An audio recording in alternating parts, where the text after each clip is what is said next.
Tomboka tamin'ny fomba ofisialy Androany maraina ihany koa teny amin'ny fokontany Manarotsoatsinanana sy Andrefana ny asa tana maro fanadiovana ireo tanàna iva araka ny fanampanantenainy ny filohan'ny Repoblika ny solotena azy teny an-toerana teny ary ny minisitry mpanjakana Andriamatoa Rivo Rakotovao.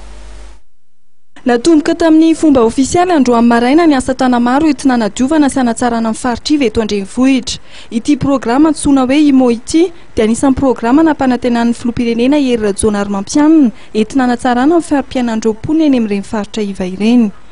Olona 500 isaky ny boriboritany enina eto Andrenivohitra no isahana ity asa tana maro ity, aharitra 20 andro ny asa. Ho an'ny boriboritany voalohany sy fahatelo kosa dia hatratra 300 sy 200 avy ireo olona iara isalaha amin'izany. Nanamafy ny tokony ilana amin'ny fiara-misalahany rehetra koa ny fikajiana ny tanàna ny minisitry mpanjakana misahana fanajariana ny tany Andriamatoa Rivo Rakotovao izay nisolo tena amin'ny filoham-pirenena. Izay mba tena maika tsy vita rehetrarehetra eo akory.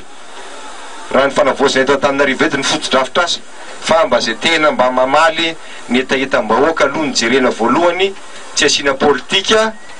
fa dia zay tena mba ilaina satria miteny ohatra hoe misy tetezana kely zay manamora ny fiainan'ny olona tsy ampodiny azy amin'ny 1 kilometra rehefa hipitan'le rano ataoko hoe mba maika angambo zany na tsy dia mbola ny fidy loatra atsika président mpokotany na président tsy fantatro le olona ao fa samy malagasy io ny asa natao anomezana asa mibetsaka indrindra eto amin'ny tanàna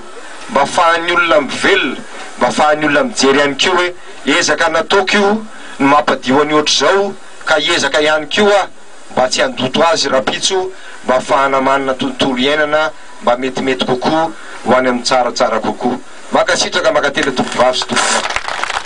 Tonga nanatrika ny lanonam-panokafana Androany ireo mpikambana eo anivon'ny gouvernement vitsivitsy sy ny filohan'ny délégation manokana ny tanàna Antananarivo.